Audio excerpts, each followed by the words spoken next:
bagaimana Rasulullah SAW menjadi pribadi yang dekat, tidak hanya dekat dalam artian fisik, tetapi dekat dalam ruh, semangat, di dalam kehidupan. Dan itu menjadi tanggung jawab kita semuanya.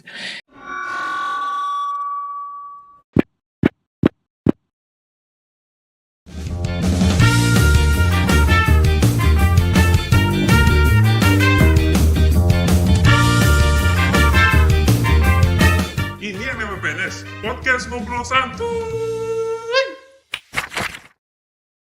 Hai sobat semua, bersama saya dengan Javier. Saya Muhammad. Kembali bersama kita dalam acara PNS Podcast Ngobrol Santuy. Brother, Yap. kita nih udah banyak ya syuting-syuting ya. Alhamdulillah nih, saya dapat lagi nih teman nih. Wah. Dapat ini, saya kalau ceritakan CV-nya 2 hari 3 malam. Saya persingkatnya brother. Jadi Iya. beliau ini anak pesantren Darun Najah lagi brother. Oh. Kemarin kan pesantren Darun Najah. Iya. Nah, beliau semasa dari mulai Darun Najah, terus beliau juga pernah kuliah di UIN, S1-nya, S2 juga. Iya. Terus beliau itu diploma dai di Mekah, brother, dai Rabitah itu Alam Islami Mekah Saudi Arabia, beliau juga lulusan sana. Terus pernah belajar di UI, brother, fisik. Nah, cuman nggak demo, nggak. Oh, itu. Tapi dakwah. Beda kan demo sama dakwah. Walaupun dua-duanya nadanya ada yang keras, ada yang Tapi saya dengar juga ada komunikasi penyiaran tuh. Nanti kita dengar deh dari dia. dengar. Dan Mas Dhani. beliau ini salah satu yang punya pondok pesantren, brother. Pondok pesantren. Terus nanti kita tanya juga guru Haji Minan. Beliau juga termasuk pembimbing sertifikasi haji, brother. Kalau banyak nanti kita habisin waktunya. Bagaimana kita langsung tanya langsung bagian. Iya, biar valid ya Ya. informasinya. Kita tampilkan beliau Haji Ahmad Muzadi. Assalamualaikum Ustaz. Assalamualaikum warahmatullahi wabarakatuh. Ustaz Mas Dhani. Sehat Ustaz ya?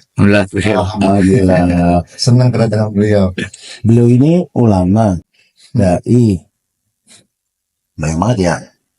Saya pesen waktunya 3,5 bulan. Karena jadwalnya padat. Padat. Ini Pak, bisa ke ordal. Ini saya dengar jemput beliau masih mengajar tadi. Pak. Makanya saya Saya kajian Ustaz ya? iya, saya utus orang dalam. Ordal. A1 tuh ya? Iya, walaupun saya kasih gorengan-gorengan berangkat gitu kan. Nah, ini saya udah gak sabar. Ya, Ya, silakan. kita bertanya-tanya Pak Kiai ya, Pak Ustadz ya. Jadi beliau itu menjadikan Rasulullah itu tema itu sebagai role model kehidupan. Rasulullah. Saya hari ini mau belajar sama beliau dalam podcast. Ya. Pak Ustadz, jadi apa yang memotivasi Anda menjadikan Rasulullah SAW itu sebagai role model kehidupan? Silakan, Ustaz. Bro, saat ini kita hidup di mana penuh peristiwa yang mengalami penurunan gitu. Anak-anak kita sekarang, generasi muda kita sekarang pada titik di mana mengalami krisis suri tauladan. Oh iya. Mereka tidak lagi, anak bangsa ini tidak lagi mendapat contoh terbaik dari pemimpin-pemimpin mereka. Anak-anak kita tidak lagi mendapat contoh terbaik dari orang-orang tua mereka. Akhirnya mereka mencari figur idola dan contoh bagi kehidupan mereka di media-media sosial yang dengan mudahnya mereka dapat. Karena itu menjadi penting bagi kita sekarang ini menghadirkan kembali Rasulullah sebagai tauladan, sebagai figur yang patut dicontoh gitu dalam kehidupan keseharian. Karena itu Rasulullah mengingatkan kepada kita semuanya, adibu auladakum ala salasi khirsalin. Ajarin anak-anak kita akan 3 hal, 3 perkara. Yang pertama, hubbu nabikum. Ajarin kepada anak-anak kita cinta kepada nabinya. Yang kedua, hubbu ali baitin nabi. Cintaan kepada keluarga besar nabi. para sahabat Nabi dan lain sebagainya. Bagaimana kita bisa mencintai Nabi kalau kita nggak bisa kenal? Iya. Ada banyak di antara kita tidak mampu bercerita, tidak mampu menerangkan tentang siapa nabinya. Ditanya siapa ayah Nabi, siapa ibu Nabi, keluarga Nabi, figur-figur terdekat di sekitar Nabi, banyak yang nggak paham. Nah, bagaimana mereka bisa menyayangi dan menjadikan Rasul sebagai idola kalau mereka tidak mengenalnya? Karena itu menjadi penting bagi kita, bagi para orang tua, para tokoh masyarakat, pemimpin-pemimpin untuk kembali menghadirkan Rasulullah dalam kehidupan kita. Lebih banyak kita mengajak anak-anak kita untuk mengenal sosok Rasul dalam kehidupan keseharian mereka. Kalau di bedah kehidupan Rasulullah ibarat satu buku tebal yang kita kalau membacanya itu nggak butuh waktu yang sangat panjang dari halaman pertama sampai dengan halaman terakhir. Karena Rasulullah itu majbulun bil akhlaqil karimah. Jadi udah dari sononya emang Rasul dihadirkan dengan akhlak yang sangat baik. Bahkan kebagusan dan keluhuran akhlak Nabi itu bukan hanya dipuji oleh musuh-musuhnya, disanjung oleh teman dan sahabat. Bahkan kemuliaan dan keluhuran akhlak Rasul itu dipuji oleh Allah Subhanahu wa taala. Sebagaimana Allah berfirman dalam Al-Qur'an, wa innaka la'ala khuluqin azim. Itu sanjungan pujian Allah kepada Rasulullah akan keluhuran dan kebaikan dari akhlak dan budi pekerti Rasulullah. Ustadz Mazani, bagaimana Ustadz memahami konsep role model dalam Islam? Mungkin sedikit bisa diberikan bantuan ke kami, Ustadz. Role model itu kan pada hakikatnya adalah panutan, seseorang yang digugu dan ditiru gitu ya, dicontoh gitu. Dan tidak ada figur yang secara pribadi memiliki kapasitas sangat lengkap di seluruh dunia, dari seluruh manusia, ya hanya pribadi Rasulullah. Baik sebagai seorang anak kecil, sebagai remaja, sebagai kepala rumah tangga, sebagai pemimpin negara, sebagai pedagang, sebagai politisi. Lengkap ya, Ustadz? Lengkap. Kita mau baca pribadi Rasulullah dari berbagai sisi, dari berbagai kacamata, kita bisa baca Rasulullah sebagai figur terbaik dalam kehidupan kita. Karena itu yang menjadi paling penting adalah bagaimana sekarang kita menghidupkan sejarah kehidupan Rasulullah dalam keluarga kita, mengenalkan kembali anak-anak kita tentang kepribadian Rasulullah, kehidupan Rasulullah, keagungan Rasulullah, perjalanan dakwah Rasulullah itu menjadi figur. Selama ini kan anak-anak kita hanya diperdengarkan kepada figur-figur yang tampil di media-media sosial. Jadi menarik sekali Pak Kiai.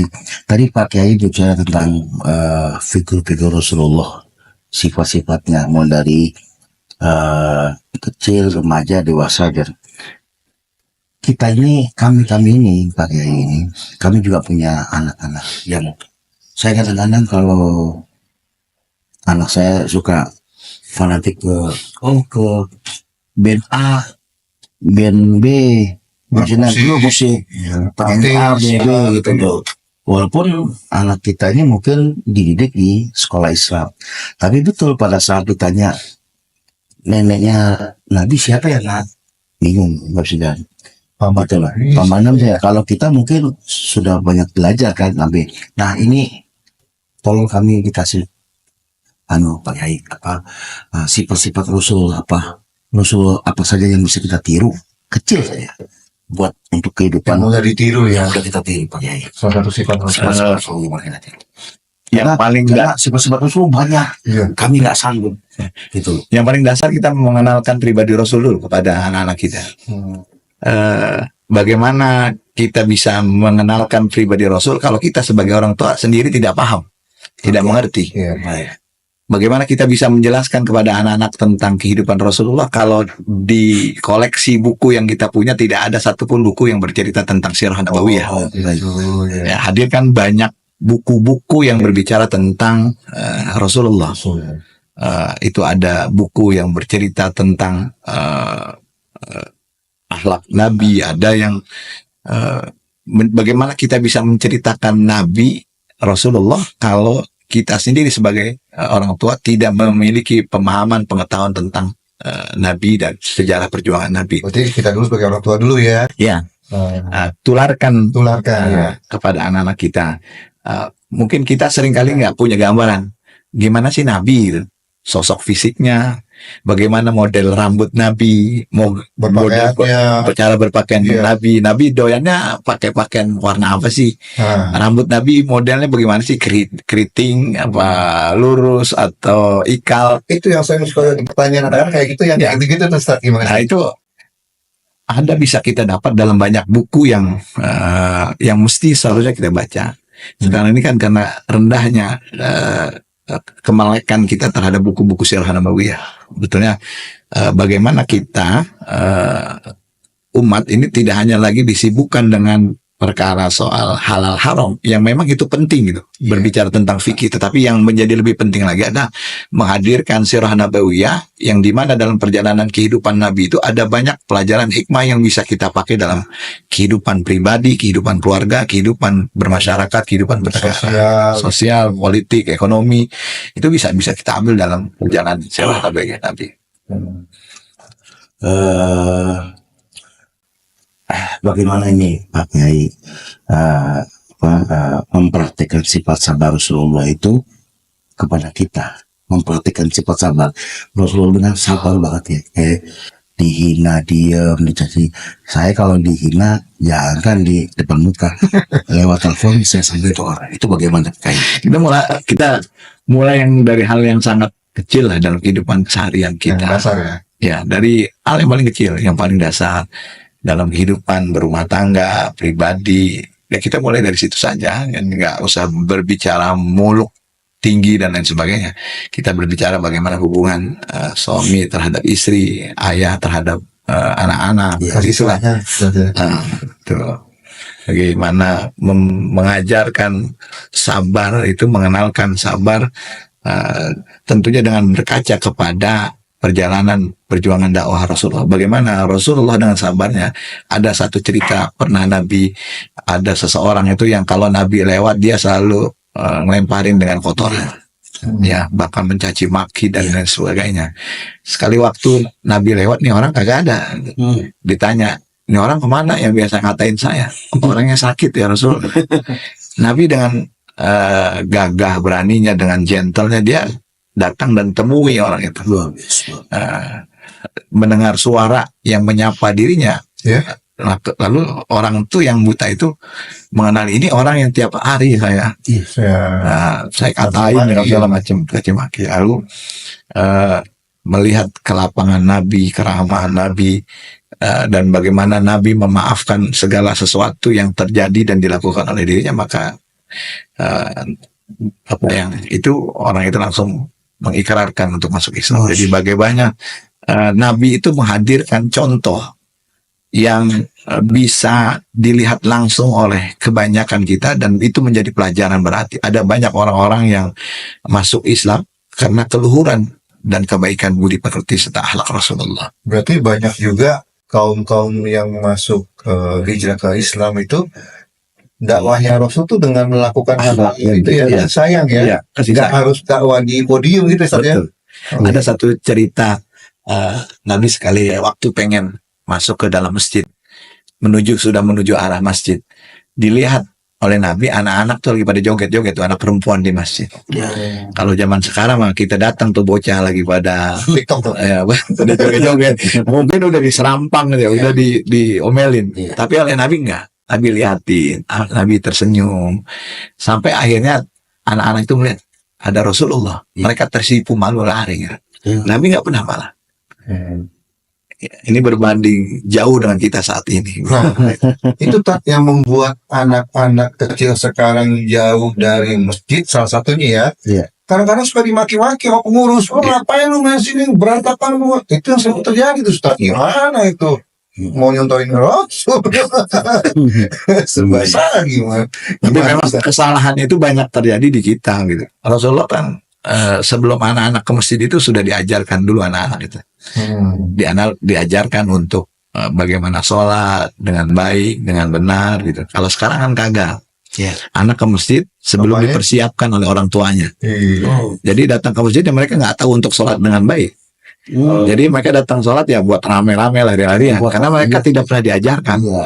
Karena itu yang menjadi lebih baik adalah bagaimana memberikan contoh dulu terhadap anak-anak. Iya. Biasakan anak-anak sholat terlebih dahulu di rumah, diperkenalkan gerakan-gerakan sholat dengan baik, dengan tertib pada waktunya. Setelah mereka siap, baru mereka diajak ke masjid. Oh, harus seperti itu ya, dikasih pemahaman dulu ya. Betul. Ini anaknya ke masjid, bapak nonton sinetron. Betul. Jadi Pak Kiai, kalau tadi yang saya dengar adalah dulu kan Rasulullah dakwah Iya, dengan kelembutan, dengan akhlak. jadi saya. Justru justru banyak orang-orang kafir masuk ke Islam. Yang sekarang kami lihat Pak Kiai, banyak orang Islam yang dikafir-kafirkan. Itu kalau menurut kacamata agama,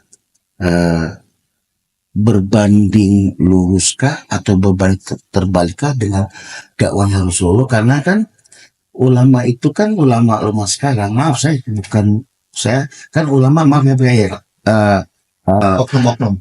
oknum lah. Iya. Kan kalau saya bilang di ulama saya diserang, ya kan, bahaya. Nah, kan tapi ada oknum-oknum Ulama.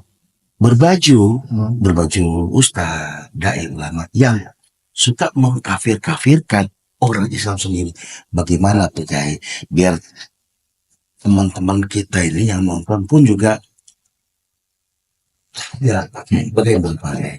Ustadznya kurang jauh ngajinya. Kurang jauh ngajinya. Temennya kopinya kurang tahu. Oh itu jawabannya. Luar biasa. Oh itu ya luar biasa ya. Berarti mungkin pendalaman agamanya kurang pakai ya. Karena Ya, kan Rasulullah tuh punya dimensi yang banyak tergantung siapa yang melihatnya dari sisi mana, dari kacamata mana. Oh, Nah, karena itu dalam berbagai hal mestinya kita melihat sisi-sisi yang ada dalam kehidupan Rasulullah. Ada Allah berfirman, asyidda walal kufar ruhama bainahum. Nabi di satu ayat itu diceritakan sebagai orang yang tegas terhadap orang-orang kafir. Ruhama bainahum, kasih sayang terhadap kaum muslimin dan kaum orang beriman gitu. Tapi di sisi lain Nabi juga melihat kita sebagai berdakwah dengan keluhuran dan akhlak budi pekerti yang baik.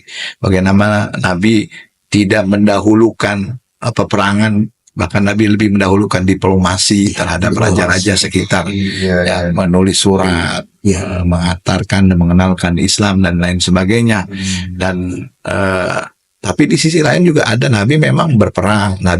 Makanya ketika melihat satu peristiwa kita harus melihat banyak dimensi yang ada, yang menjadi tolak ukur pertimbangan-pertimbangan apa dan tindakan yang mesti diambil dalam satu peristiwa. Karena itu kalau ada sebagian di antara kita yang dengan mudahnya mengkafirkan, membid'ahkan dan lain sebagainya, kacamatanya kurang banyak, kopinya kurang. mesti ke perbaiki frame ya. Gitu. Luar biasa ya. Apa namanya? Jadi kalau Rasul itu berdakwah lihat situasi juga ya. Iya. Ada saatnya dia diplomasi kayak Iya, gitu ya. betul. Ada saatnya perang ya perang. Iya. Ada saatnya dia berbicara santun kayak gitu. Itu pun bahkan juga dilakukan setelah diplomasi ini tidak berhasil dan Iya, sebagainya, sehingga ya jalan-jalan makin perang. Jadi kita juga mesti ngasih edukasi pada sobat-sobat, jangan melihat Rasulullah itu wah orang Islam itu senangnya gini. Enggak. Saya termasuk orang yang pengagum pakai Rasulullah. Saya punya 2 bukunya, saya baca sampai habis. Jadi yang dikatakan itu saya tidak sangat setuju. Oh, agama Islam dididik kekerasan, salah. Justru kalau agama Islam kekerasan, maaf, tidak ada agama lain selain agama Islam itu. Kalau dulu kan Rasulullah sebagai figur utama dalam kehidupan sosial bermasyarakat. Jadi apapun peristiwa itu selalu diputuskan dan dirujukkan kepada Rasulullah. Iya. Tetapi kalau sekarang itu satu orang ustadz atau ulama hampir dipastikan tidak bisa memahami dari seluruh aspek keilmuan, aspek pemahaman. Jadi mungkin dia spesialisasinya di sini, ini di A, di B, di C. Nah, karena itulah perlu kerjasama yang baik dari seluruh pihak, berbagi tugas dalam dakwah. Ada yang tugasnya menyirami umat, mengajar, membimbing. Ada yang kalau bahasanya Allahyarham Ayah Zainuddin itu tugasnya mukulin tikus dari sawah. Itu yang mereka yang menggebrak-gebrak umat, melakukan amal ma'ruf nahi munkar. Dan jadi sekarang ini berdakwah adalah berbagi tugas. Termasuk apa yang kita lakukan hari ini ada bagian dari pembagian tugas dakwah kita. Ya. Saya ini ada satu pertanyaan juga ya. Bagaimana sih Pak Kiai ini menerapkan nilai-nilai Rasulullah dalam kehidupan pribadi dan profesional? Itu bagaimana Pak Kiai? Ya, menghadirkan ajaran-ajaran yang Rasulullah perkenalkan kepada kita. Misalkan mengenalkan diri kita bagaimana Rasulullah bertutur kata. Rasulullah menggunakan kata-kata yang santun, yang baik, dan itu kita perkenalkan kepada anak-anak kita. Juga misalkan di dalam bagaimana Rasulullah dalam kehidupan berumah tangga itu sangat amat akrab, ya, terus hangat kehidupan keluarga Rasulullah SAW. Bagaimana Rasulullah menyanjung istrinya, memuji istrinya dengan panggilan-panggilan kesayangan gitu. Dan ini yang mungkin kita bisa kita contoh, kita pakai dalam kehidupan keseharian kita. Kita ambil yang sangat-sangat kecil dulu lah, kita pakai, dibiasakan dalam kehidupan. Jangan berbicara akhlak Rasulullah, kepribadian Rasulullah kalau kita tidak memulainya dari hal-hal kecil gitu. Saya dengar beliau ceramah saya mau nangis karena mau pakai figur saya kehidupan nomor satu itu Rasulullah. Dalam saya bekerja, dalam saya bertindak, saya pakai figurnya Rasulullah. Tapi tidak, cuma kalau yang kelas-kelas saya tidak pakai figur Rasulullah. Jadi tersentuh saya Pak Kiai. Jadi tidak bisa berkata-kata kita kalau udah, karena saya sangat yakin sekali Pak Kiai. Apa yang kita lakukan ini satu media dakwah, dan saya yakin beliau juga melihat kita. Dan kita semua di sini ingin mendapatkan syafaat. Kita itu kalau masuk surga bro, bukan karena amal kita bro, bukan karena kita sholat hebat, puasa, enggak. Saya berani ngadu dengan ulama, tapi itu karena rahmat Allah berarti. Dan satu, yang kedua karena syafaat Rasulullah. Orang bilang sholatnya hebat, belum tentu dia masuk surga. Tapi pada saat orang yang mau berubah, orang mau merubah, mau mencoba meninggalkan pekerjaan yang lama menjadi baru, Tuhan tuh lihat kita, dan selalu kita bersalawat menyanjung Rasulullah agar kita mendapatkan syafaat Rasulullah. Itu ya Pak. Ya kami kan ilmu kita masih kecil-kecil kayak, jadi wajarlah dengan begini-begini kita juga belajar. Terus apa nih Pak, perubahan positif yang Pak Kiai alami setelah menjadikan Rasulullah sebagai role model? Jadi biar teman-teman kita tuh tahu Pak, saat kita Rasulullah menjadikan role model, apa efeknya ke kita? Efeknya ada banyak capaian-capaian yang akan kita raih di luar estimasi kita. Ketika kita mencintai Rasulullah, menghadirkan Rasulullah dalam kehidupan kita, dan Rasulullah kita jadikan acuan dalam kehidupan kita, maka akan ada banyak hal yang terjadi di luar, bahkan di atas jauh dari apa yang kita rencanakan. Di bagaimana Rasulullah itu bisa menjadi inspirasi yang menyebabkan kesuksesan dan capaian-capaian target-target kita melebihi apa yang kita harapkan.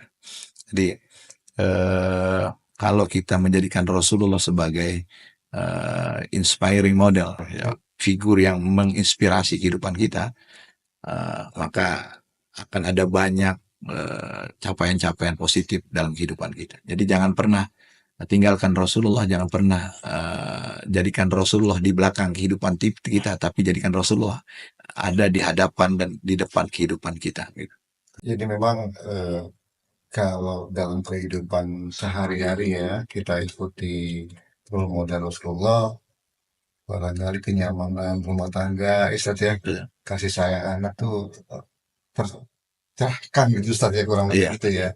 Nah, kemudian gini Pak Yai, bagaimana sih Pak Yai menyebarkan nilai-nilai nilai-nilai role model ini kepada masyarakat luas atau gimana Pak Yai? Bukan hanya tugas seorang ulama atau ustadz atau kiai untuk mengenalkan dan menghadirkan Rasulullah sebagai role model, tapi ini menjadi tanggung jawab kita semuanya. Mulai dari diri kita, keluarga sebagai institusi terkecil dalam kehidupan, lalu lingkungan sekitar dan masyarakat yang lebih luas gitu. Ya tadi paling tidak sekarang yang bisa kita lakukan adalah terus menyuarakan, menyampaikan kepada umat pentingnya kembali kita membaca sirah nabawiyah, kehidupan perjalanan Nabi Rasulullah SAW, dan kita menerangkan apa-apa yang bisa kita ambil dari perjalanan hidup Rasulullah SAW. Bagaimana kita bisa mengambil misalkan Rasulullah ditinggalkan oleh ayahnya ketika dalam masa kandungan, ditinggalkan oleh ibunya ketika berusia 6 tahun. Ya, ini menjadi pribadi yang kokoh, menjadi pribadi yang tegar di dalam kehidupan setelah ditinggal ayah, ibunya. Tentu kalau bukan Nabi, bukan Rasulullah yang Allah berikan kekhususan, mungkin anak bodoh kandung itu ya udah tinggal ayah bunda, tapi dengan kekuatan bagaimana Nabi bisa menjadi contoh bagi umat masyarakat sekitarnya saat itu padahal masih berusia belia dan lain sebagainya. Itu artinya ada hal-hal positif yang bisa kita ambil dari kejujuran seorang Nabi Muhammad ketika anak-anak kecil, bagaimana Nabi menghormati dan kehadiran dirinya bisa menjadi kebaikan bagi orang-orang sekitarnya. Bagaimana misalkan ketika Nabi ditinggal oleh pamannya, ditinggal oleh kakeknya Abdul Muttalib, dan saat itu akan dirawat oleh Abu Thalib, pamannya, untuk dirawat. Saat itu pamannya orang yang sangat secara ekonomi minimal, sulit gitu. Tetapi ketika diasuh oleh beliau Rasulullah SAW, diambil dan diasuh, ada banyak kebaikan, keberkahan yang tadinya untuk sosial ekonomi mungkin bermasalah, kurang, minim dan sebagainya, tetapi ketika hadir di tengah keluarganya, Allah hadirkan kebaikan dan keberkahan. Jadi siapapun yang menghadirkan Rasulullah dalam kehidupannya, pasti akan Allah berikan kebaikan dan keberkahan dalam hidupnya. Begitu juga kita sebagai umatnya, ketika kita menghadirkan Rasulullah dalam kehidupannya, maka ada banyak kebaikan yang Allah hadirkan buat kita. Ada salah satu ibu susu Nabi, kalau nggak salah Halimatus Sa'diyah. Itu dulu sebelum nyusui Nabi orangnya kerempeng, kurus. Ya, nggak ada yang mau untuk menjadi ibu susu, karena tradisi Arab itu ketika anak setelah dilahirkan diasuh sebentar oleh ibunya akan dititipkan oleh ibu-ibu yang menyusuinya. Saat itu nggak ada yang mau, karena orangnya kurus, bagaimana punya ASI yang baik kalau badannya kurus. Tapi ternyata ketika yang diasuh adalah Rasulullah SAW, disusui oleh disusuinya Rasulullah SAW, maka Allah hadirkan kebaikannya. Rumah tangganya menjadi lebih berarti, badannya sehat, gemuk, punya peternakan kambing yang susunya juga bisa. Artinya kepada siapapun Rasulullah hadir dalam kehidupannya, maka akan selalu ada kebaikan dan keberkahan bagi orang itu. Oke, kakek ini kan ulama besar, seorang punya pondok pesantren. Saya juga punya rumah tahfiz Quran. Luar biasa pakai, maksudnya pakai menjadikan anak-anak bangsa ini menjadi orang-orang yang selain pendidikan dunia moral ada. Nah, pakai kesimpulan pakai bisa diberikan kepada para pendengar sobat PNS, apa sih pesan moralnya dari Pak Kiai ini kepada pendengar penonton kita netizen, terutama buat anak-anak generasi Gen Z yang mereka mungkin mulai agak menjauh dengan dunia-dunia agama, terutama figur panutannya siapa ininya, gas Rasus Ya. Malika. Itu angkatan tua tuh. Oh, sudah. Nah. Ada Bukan Gen Z itu. apa lebih pink atau siapa tuh.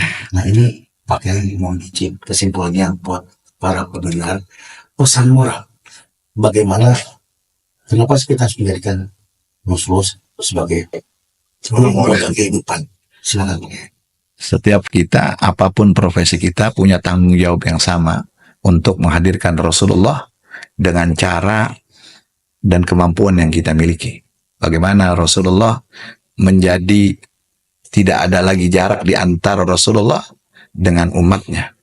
Bagaimana Rasulullah SAW menjadi pribadi yang dekat, tidak hanya dekat dalam artian fisik, tetapi dekat dalam ruh, semangat, di dalam kehidupan. Dan itu menjadi tanggung jawab kita semuanya. Saya sebagai seorang pendidik, ya dalam dunia pendidikan. Kawan-kawan yang ada di dunia usaha, di dunia politik, di dunia ekonomi, yang menghadirkan figur Rasulullah sesuai dengan kapasitas dan lingkungan yang masing-masing miliki. Dan itu menjadi tanggung jawab kita bersama. Mengemas bagaimana sejarah kehidupan Rasulullah bisa dikonsumsi oleh banyak generasi, apapun tingkatan strata ekonomi dan sosialnya. Baik. Terima kasih Pak Kiai Sarmasani dan para pemirsa semua. Sama-sama. Kalau saya boleh kesimpulannya sih, Pak Kiai ya, siapapun yang menghadirkan Rasulullah sebagai role model ya dalam kehidupan, insya Allah pasti Allah berikan kebaikan dan kemudahan. Ya. Pak Kiai kesimpulannya. Ada proses percepatan prestasi dan kesuksesan ketika orang menghadirkan Rasulullah dalam kehidupan dan keluarganya. Baiklah Sobat PNS dimanapun kalian berada, begitulah penjelasan dari Kiai Haji Ustadz Mazani yang mengupas tentang role model Rasul dalam kehidupan sehari-hari. Semoga pembicaraan pagi ini penuh keberkahan, kebaikan, dan bermanfaat buat kita semua. Amin. Dan untuk para pemirsa PNS dimanapun berada, jangan lupa untuk di subscribe, like, share, dan komen. Di mana? Di YouTube Malika Multimedia. Wassalamualaikum warahmatullahi wabarakatuh. Waalaikumsalam warahmatullahi wabarakatuh.